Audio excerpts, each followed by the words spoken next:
समस्त देशवासियों की हम सुख शांति की मंगल कामना करता हूँ। सभी प्राणी सुखी हों, सब में भाईचारा हो, सब आपस में मेल से रहें। बंधुओं, आपको ये समझना है कि हमें इस देश को आदर्शवादी कैसे बनाएं। हम भारत के सभी लोगों से कह रहे हैं, जिनमें भी भारत का खून है, भारत माँ के सपूत हैं, कि हमें सब में मिलकर देश को अच्छा बनाना चाहिए। यहाँ लोग गिलानी घृणा नफरत के अनुसार एक दूसरे को बुरा भला कहते हैं। वैसे सच्चाई इस बात की है कि मनुष्य को यह वास्तविक जानकारी होना चाहिए कि हमारा जो देश है,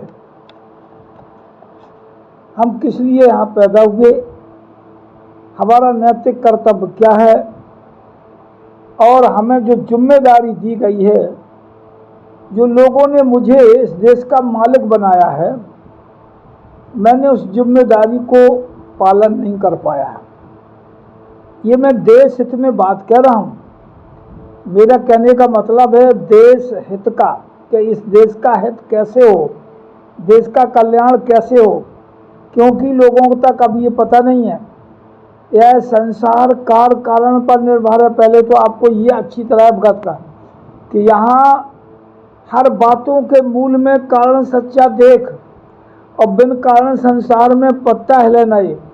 हर बात का कोई ना कोई रीजन, कोई ना कोई कारण, कोई ना कोई हेतु, कोई ना कोई वजह जरूर है। इसलिए आपको कार्य कारण को देखते हुए ये समझना है कि संसार का कोई चलाने वाला एक मालिक नहीं है। पहले बात तो आपको विश्वास कर लेना चाहिए। संसार का चलाने वाला कोई एक मालिक नहीं है। ये भौतिक तत्वों से, भौतिक पदार्थों से ये संसार चल रहा है। ये अपने कार्य कारण पर निर्भर है। ये जलवायु पर, हर प्रदेश, हर प्रांत, हर देश अपनी जलवायु पर निर्भर है, और मनुष्य के संस्कारों पर ये जो नैतिकता अनैतिकतावादी बनता है, जिसमें गिलानी घृणा नफरत पैदा होती है।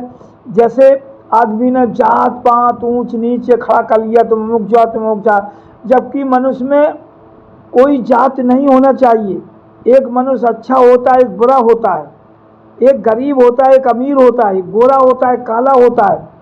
मनुष्य में इस प्रकार का भेद पैदा कर दिया है। मनुष्य का जीवन 4 महाभूतों का पुंज है बंधुओं, 4 महाभूतों का पुंज। 4 तत्वों के मिलने से ही शरीर की में चेतना पैदा होती है, और चेतना से शरीर में जब मनुष्य का जब जन्म होता है, और मनुष्य जब जन्म होता है तो 5 चीज लेके आता है: नाम रूप वेदना संस्कार और विज्ञान। और उसके अंदर 6 इंद्रियां हैं। 6 इंद्रियों के 6 विषय 6 तरह से संयोग कर उत्पन्न करती चेतना मिलती जहाँ हो परस्पर। चेतना से वेदना के जन्म का अनुभव जगे, अनुभूत कोई कर रहा है, इस तरह से लगने लगे। बंधुओं, इस कार्य कारण को समझना मनुष्य को आसान नहीं है।